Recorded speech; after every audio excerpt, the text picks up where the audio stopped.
2026 বুলি ক'লে আমি জানিছোঁ যে 2 + 0 + 2 + 6 that means 10 মানে 1 মানে চানৰ বছৰ এই গোটেই বছৰটো কি এলিমেণ্ট হ'ব সেয়া হৈছে ৱাটাৰ যদি আমি চান বুলি ক'লে অলপমান ফায়াৰ এলিমেণ্টটো বুজাওঁ কিন্তু নহয় এই বছৰটো হৈছে ৱাটাৰ এলিমেণ্ট গতিকে যিমান পাৰে আপুনি পানী খাওক আৰু পানীৰ অপচয় নকৰিব এই বছৰটো যদি বাস্তু ডাইৰেকশ্যন চাওঁ পূব দিশটো ইষ্ট ডাইৰেকশ্যন পূব দিশটো হৈছে এই বছৰটোৰ কাৰণে ডাইৰেকশ্যন গতিকে পূব দিশত আপোনাৰ ড্ৰয়িং ৰুমৰ পূব দিশত ৰাইজিং ছানৰ উদিত সূৰ্যৰ ফটো যদি আপুনি ৰাখিব পাৰে তেতিয়া আপোনালোকৰ কাৰণে ভাল এই বছৰটোৰ মেটেল হৈছে কপাৰ মেটেল গতিকে কপাৰৰ ৰিং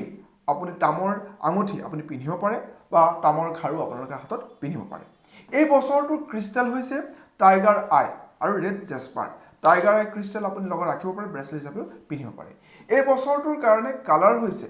গোল্ডেন কালাৰটো অৰেঞ্জ কালাৰটো য়েল্লো কালাৰটো আৰু অলপমান ৰেড কালাৰটো কোনো কাৰণে এই বছৰটো ব্লেক কালাৰ নিপিন্ধিব ব্লেক কালাৰটো এই বছৰটোৰ কাৰণে অলপ নিগেটিভ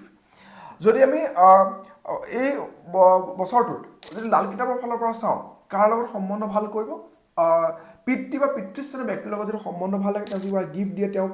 যদি ঘৰৰ ওচৰত কোনোবা এনেকুৱা মানুহ আছে যাৰ আপোনাৰ দেউতাৰ বয়সীয়া বা ফাইনেন্সিয়েলি উইক তেওঁ ঔষধ দিয়া কাপোৰ দিয়ে এইখিনি কাম আপুনি কৰিব পাৰে গৰুক যিমান পাৰে আপুনি খুৱাওক গৰুক খোৱালেও আপোনাৰ নৱগ্ৰহৰ শান্তি হ'ব লগতে মন্ত্ৰ জপ যদি কৰিব বিচাৰিছে জয় সূৰ্য দেৱতা আপুনি এনে নাম জপ কৰিব পাৰে নহ'লে গায়ত্ৰী মন্ত্ৰ আপুনি জপ কৰিব পাৰে লগতে আদিত্য হৃদয় স্তোত্ৰম এই সূৰ্যৰ যিটো মন্ত্ৰ ৰবিৰ যি স্তোত্ৰম সেইটো আপুনি পাঠ কৰিব পাৰে